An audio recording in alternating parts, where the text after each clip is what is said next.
The fog came down like a dirty curtain over the Serchio Valley that morning, thick enough to taste metallic and cold on the tongue.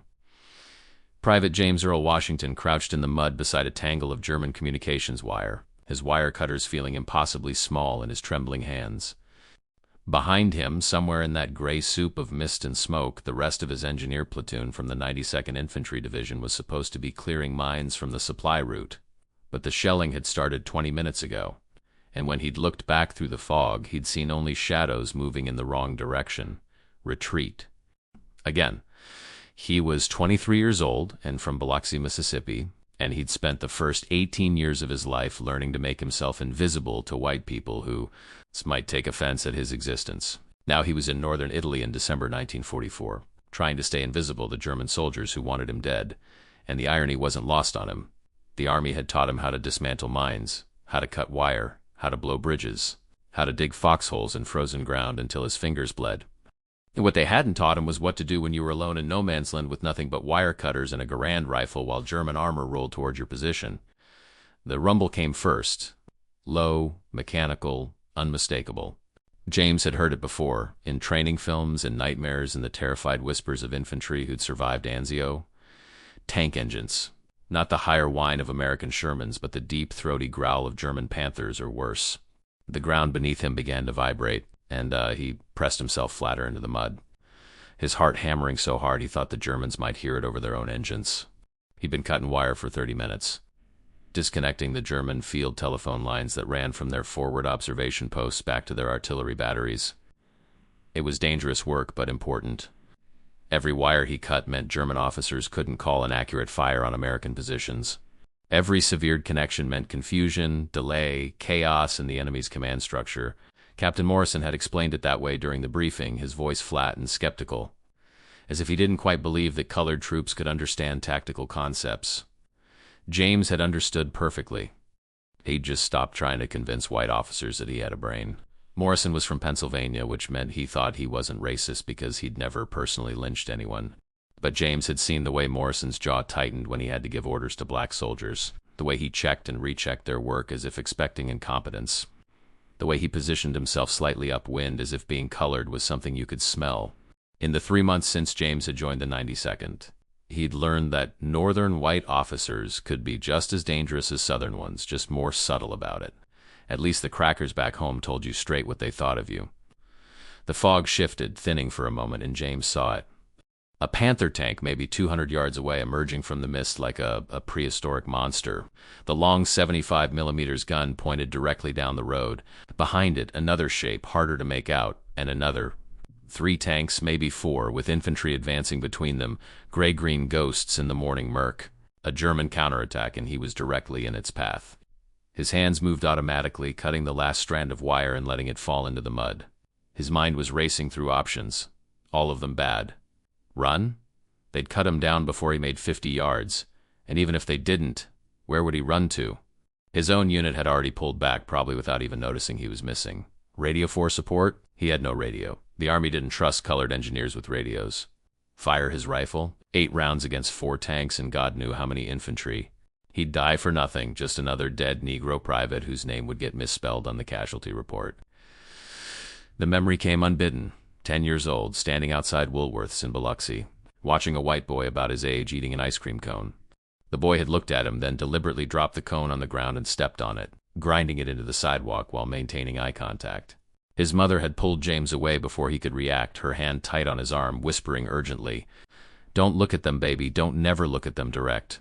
He'd swallowed his rage that day, packed it down deep, added it to the weight he carried. But this wasn't Biloxi. This was Italy, and Italian civilians had welcomed him like a human being. Old women had given him bread, children had waved, young women had smiled without fear or hatred in their eyes. For the first time in his life, James had felt what it might be like to live in a world that didn't measure his worth by his skin. And now German tanks were rolling toward those same villages, toward those kind people, and the only thing between them and the German advance was him. One colored private with wire cutters and a rifle and nothing left to lose. The first tank was 100 yards away now. James could see the commander's head in the turret hatch, scanning the fog with binoculars. The infantry had spread out, rifles ready, moving with the cautious competence of veteran troops. These weren't fresh recruits. These were men who'd fought across North Africa, Sicily, maybe even Russia. They knew what they were doing. James looked down at the wire cutters in his hands. 10 inches of hardened steel, designed for cutting through communications wire, fence wire, barbed wire. Not much of a weapon. But something in his mind clicked, a connection forming between the cutters, the terrain, and the knowledge he'd gained in 3 months of combat engineering. He knew something the Germans didn't know. He knew what was buried in the mud 20 yards to his left. 2 days ago, his platoon had laid a daisy chain of Hawkins mines across this very road, then covered them with mud and debris, preparing for a possible German advance. But when the shelling started that morning, Captain Morrison had ordered the retreat before anyone could detonate the chain. The mines were still there, 6 anti-tank mines linked together by det cord, enough explosive to gut a Panther if it rolled over them at the right angle. But they needed to be triggered manually. The pressure fuses alone might not work after 2 days in the mud, and the det cord needed to be activated with a pull fuse that was currently buried somewhere in the muck. James started crawling. Not away from the tanks, but laterally, moving through the shallow roadside ditch toward the spot where he remembered seeing Sergeant Walker bury the fuse mechanism. The fog was his ally now, hiding him from the German infantry who were focused on the road ahead. His elbows dug into the mud, his rifle slung across his back, the wire cutters clutched in one hand like a talisman. Every yard was agony, his body screaming at him to run, to hide, to survive. But something deeper than fear was driving him now. Something that had been building for 23 years. He thought about his father, who'd worked 30 years on the docks in Biloxi, unloading ships for white men who called him boy until the day he died of a heart attack at 52. He thought about his sister Rose, brilliant enough for college but working as a maid because colored girls didn't get scholarships. He thought about every time he'd stepped off a sidewalk to let white folks pass. Every time he'd eaten in a kitchen while white soldiers ate in the dining room.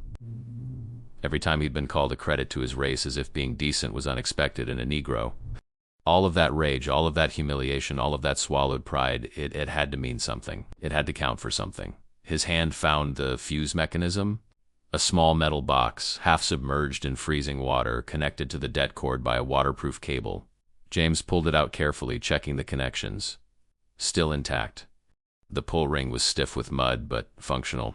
The det cord ran under the road surface, connecting to the 6 Hawkins mines buried in a zigzag pattern designed to catch tanks at their most vulnerable point, the thinner belly armor. The lead Panther was 50 yards away now. James could hear voices, German soldiers talking to each other, casual conversation, almost relaxed. They didn't expect resistance. The 92nd had pulled back so many times that the Germans probably thought they were facing another broken unit in full retreat. They had no idea that one colored private with wire cutters was about to ruin their morning. But James had a problem. The det cord ran under the road, which meant he needed to cross to the other side to connect the fuse properly. And crossing meant exposing himself, even in the fog.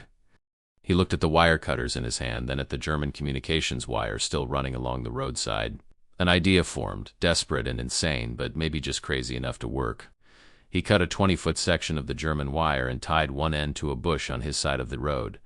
Then he crawled forward, dragging the wire with him, moving parallel to the advancing tanks. The German infantry was 40 yards away, visible now as distinct shapes in the fog. He could hear their boots squelching in the mud, hear the clink of equipment, hear someone coughing. 20 yards. 10. He was so close he could smell them, cigarette smoke and gun oil and unwashed wool. Then he rolled. One swift movement across the open road, his body spinning through the mud, the wire clutched in both hands. A German soldier shouted something, a startled yell, and rifles swung in his direction. But James was already in the ditch on the far side, and the fog swallowed him again. Bullets cracked overhead, wild shots, the Germans firing at shadows and sound. The tank commander was yelling orders, his voice sharp with alarm. The Panther's engine revved, the driver preparing to charge forward. James had maybe 10 seconds. He looped the German wire around a tree root, creating a tripwire across the road at ankle height, then secured it with a series of quick wraps. It wouldn't stop the tanks, but it might trip the infantry, create confusion, buy him precious moments. Then he was moving again, crawling toward the buried fuse mechanism on this side of the road, his hands shaking so badly he could barely grip the cutters. The fuse box was where it should be, buried in the mud beneath a fallen branch.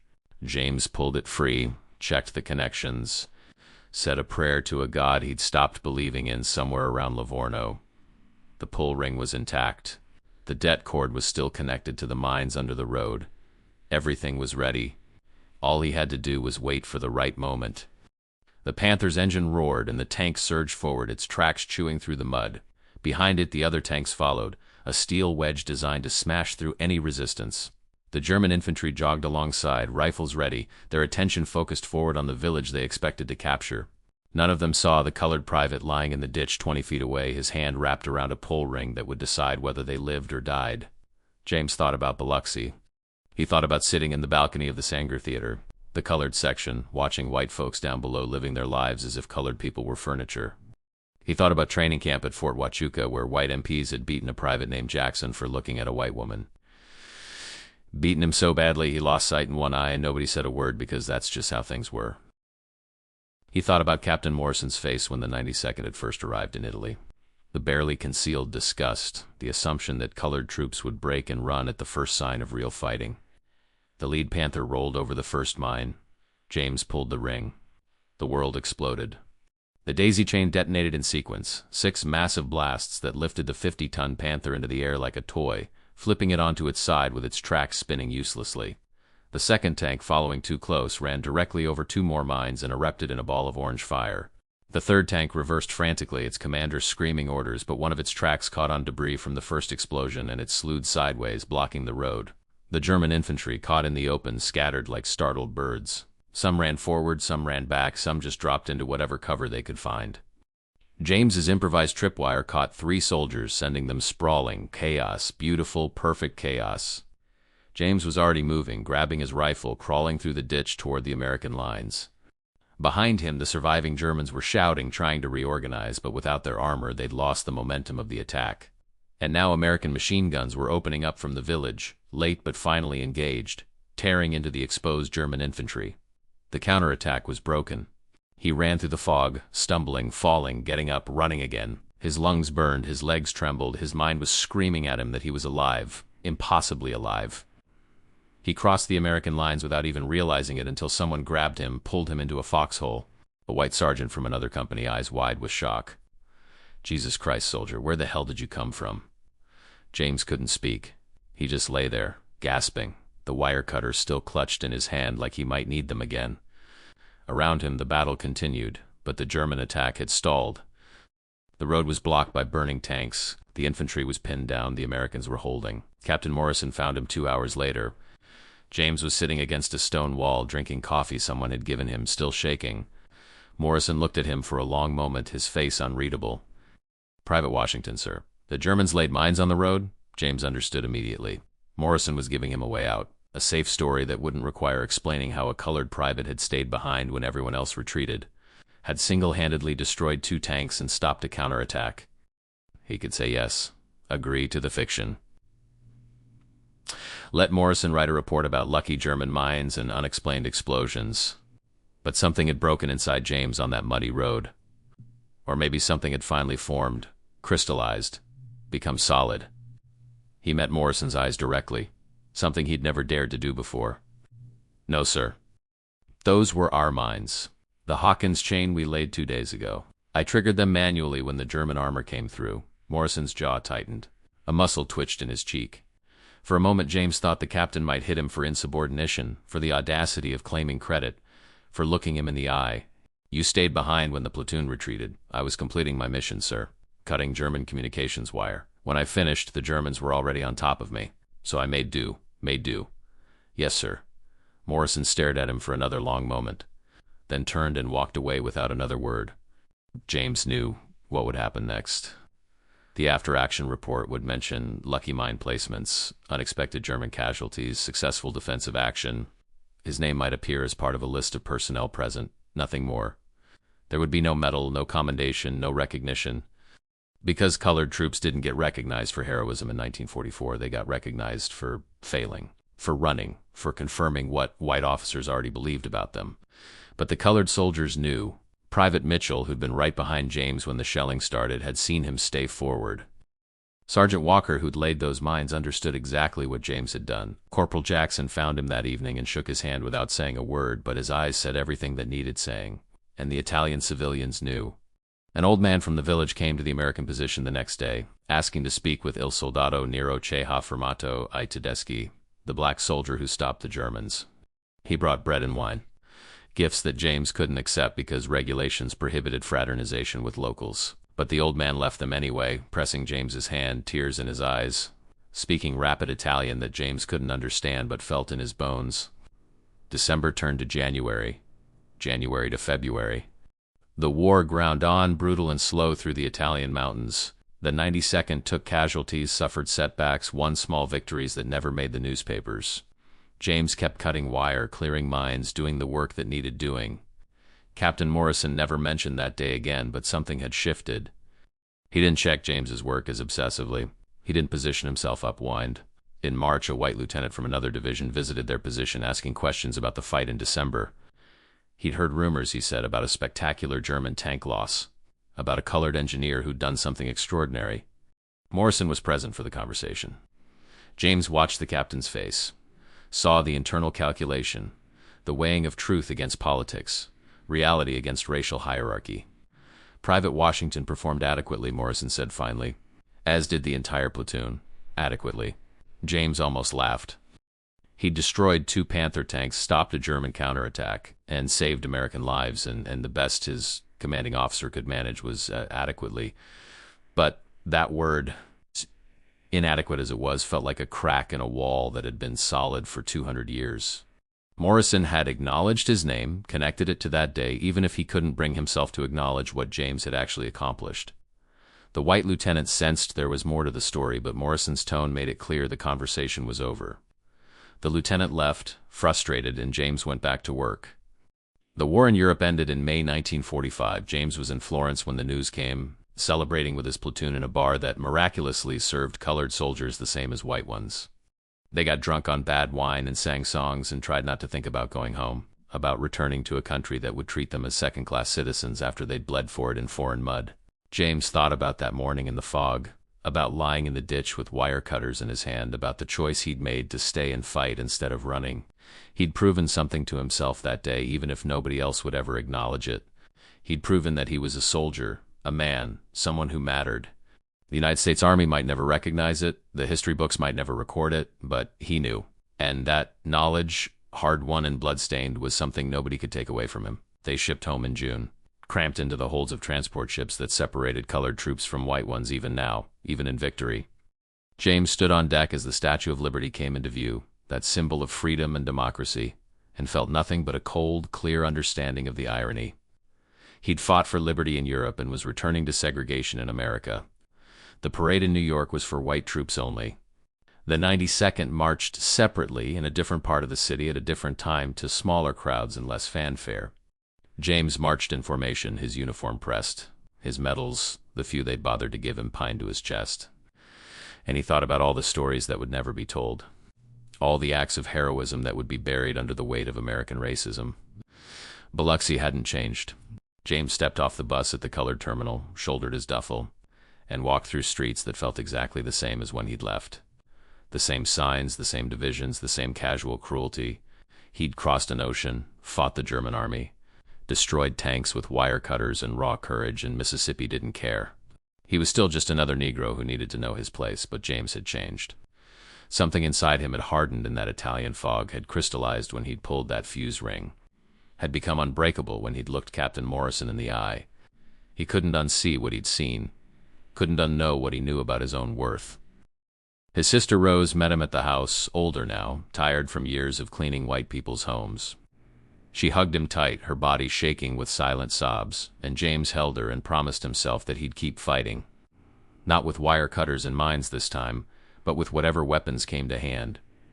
Voting if they'd let him. Organizing if they'd allow it. Speaking truth, even when truth was dangerous. In 1948, James joined the NAACP chapter in Biloxi. In 1951, he participated in his first sit-in. In 1955, he helped organize a bus boycott. In 1963, he marched in Washington and heard a preacher from Georgia talk about a dream. And James thought about Italian villages where colored soldiers had been treated like men, where old women had given them bread and children had waved without fear. He never told many people about that morning in December 1944.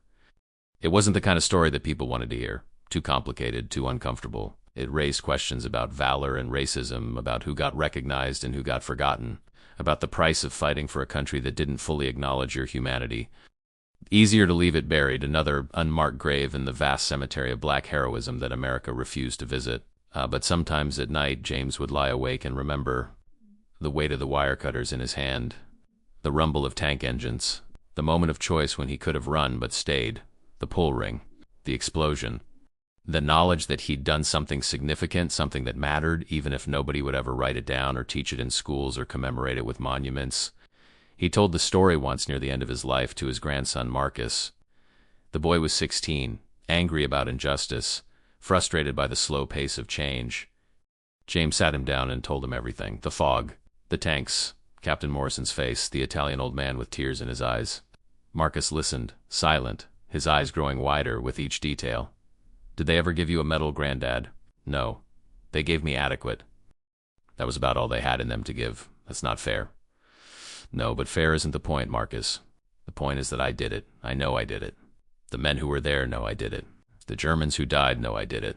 And someday, maybe, when this country grows up enough to face its own history honestly, somebody will write it down and people will know.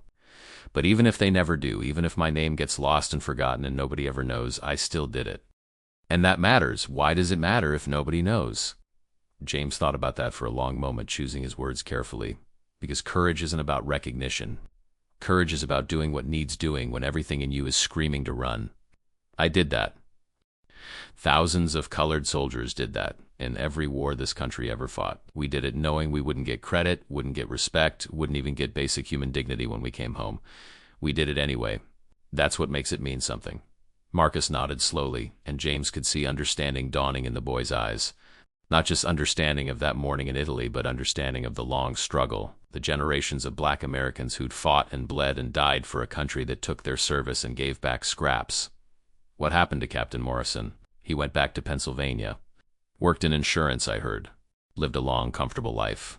Never mentioned me or that day to anyone, far as I know. Does that make you angry? It did once. Now I mostly feel sorry for him. He could have been part of something important, could have stood up and told the truth about what happened. Instead, he chose to protect a lie, protect a system that made him feel superior to me. And that choice made him smaller, reduced him, turned him into just another coward hiding behind his skin color. I was the one with wire cutters facing down German tanks. He was the one who couldn't face the truth. Tell me who was really brave. James died in 1987, 2 weeks after his 66th birthday. His obituary in the Biloxi Sun-Herald mentioned his military service in a single sentence. Mr. Washington served in the U.S. Army during World War II. Nothing about the 92nd Infantry Division. Nothing about Italy, nothing about wire cutters or Panther tanks or a frozen morning in December when one colored private did something extraordinary. But his funeral was packed with people who knew, if not the specifics, then the truth of what James Washington represented. Old soldiers from the 92nd who'd served with him, young activists who'd marched with him, teachers who'd learned from him, children and grandchildren who carried his legacy forward. And in a small village in northern Italy in the Serchio Valley where mountains meet the plain, there was a memorial wall with names of soldiers who'd fought there in 1944 and 1945. Most of the names were Italian partisans. Some were American, a few were British. Near the bottom, added in 1979 by an old man who remembered a black soldier who'd stopped German tanks, was a simple inscription: Soldato Americano, sconosciuto soldato, nero ero dimenticato. Unknown American soldier, black soldier, forgotten hero. Nobody in America knew about that inscription. Nobody had connected it to James Washington. But it was there, carved in stone, a truth that survived even when official histories buried it. The story of black soldiers in World War II is a story of double victory, victory over fascism abroad and the fight for equality at home. Men like James Washington fought both battles simultaneously, facing enemy fire from the front and racism from the rear. They served with distinction in segregated units, commanded by officers who doubted their courage, supported by a nation that denied their humanity. They bled the same, died the same, suffered the same, but rarely received the same recognition, the same respect, the same gratitude. Some of their stories have been rescued from obscurity, celebrated, honored. The Tuskegee Airmen, the 761st Tank Battalion, the 555th Parachute Infantry Battalion, these units have received belated recognition for their service and sacrifice. But for every story that's been told, 100 remain buried, lost to time and indifference, and the deliberate erasure of black achievement from American memory. James Washington's story is fiction, but it represents truth. It represents the thousands of black soldiers who did extraordinary things in ordinary circumstances, who showed courage and intelligence and determination in the face of enemy fire and American prejudice, who came home to segregation and discrimination and the bitter knowledge that their service meant less because of the color of their skin. They were engineers and tankers, medics and infantry, clerks and drivers. They cleared mines and built bridges, drove supply trucks and operated radios. They fought in every theater of the war, from North Africa to Italy, from France to the Philippines. They earned medals and commendations, though fewer than they deserved. They died in numbers proportionate to their service, though their deaths were often recorded with less care and ceremony.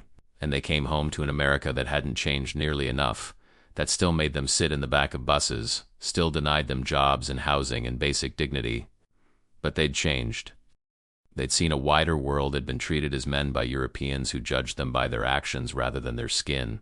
They'd proven to themselves, if not to their country, that they were as brave, as capable, as worthy as any soldier who ever wore the uniform.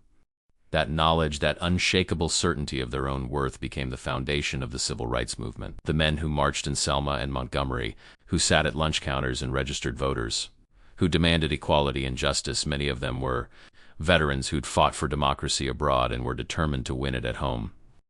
They'd faced down German tanks and Japanese bullets. They weren't going to be intimidated by Southern sheriffs or Bull Connor's fire hoses. James Washington, fictional as he is, represents them all. The man with wire cutters facing impossible odds. The soldier who stayed when others retreated. The hero who did what needed doing without hope of recognition or reward. The veteran who came home and kept fighting, this time for his own people's freedom. His story deserves to be told and retold and remembered. Not because it's unique, thousands of black soldiers have similar stories, but because it's emblematic of a larger truth about American history. That this nation's greatest victories have always been built on the backs of people it refused to acknowledge. That black Americans have fought and bled and died for a country that has only grudgingly, belatedly, incompletely recognized their humanity and their contributions. The wire cutters James held that morning in Italy were a small tool, inadequate for the task at hand. But in the right hands at the right moment, wielded with courage and intelligence and desperate determination, they became something more. They became a symbol of black resilience, of making do with less than you deserve, of turning inadequate tools into instruments of liberation. America gave black soldiers wire cutters when they needed artillery support. It gave them segregation when they deserved equality. It gave them adequate when they'd earned extraordinary. And somehow, impossibly, they used those scraps and fragments to help win a war, to help build a movement, to help bend the moral arc of the universe just a little bit closer to justice. That morning in December 1944, in the fog of the Serchio Valley, a black private stood alone against German tanks with nothing but wire cutters and courage. He made a move that stunned the Germans, saved American lives, and changed the course of a small battle in a larger war. Nobody wrote it down. Quote, nobody officially recognized it. Nobody taught it in schools or commemorated it with monuments, but it happened, and it mattered. And the echoes of that moment, of that choice, of that courage, rippled forward through time, joining with thousands of other acts of black heroism to create the foundation for change. The story may be forgotten, but the truth it represents is eternal, that courage doesn't require recognition, that heroism doesn't need official sanction, that human dignity exists independent of whether others acknowledge it. James Washington knew his own worth. The wire cutters in his hand, the tanks in front of him. The choice to stay and fight these things defined who he was more surely than any medal or commendation ever could. And in the end, that knowledge, carried forward by soldiers who became activists, who became parents, who became teachers of the next generation, helped transform a nation that still hasn't fully reckoned with its debt to the black soldiers who fought its wars while fighting for their own freedom. The fog lifted eventually, as fog always does. The sun came out over the Serchio Valley, illuminating the wreckage of German tanks, the muddy road where mines had detonated, the ditch where a colored private had lain with wire cutters in his hand, making history that nobody would bother to record. But the truth doesn't need recording to be true. It exists, solid and undeniable, waiting for a nation brave enough to finally face it.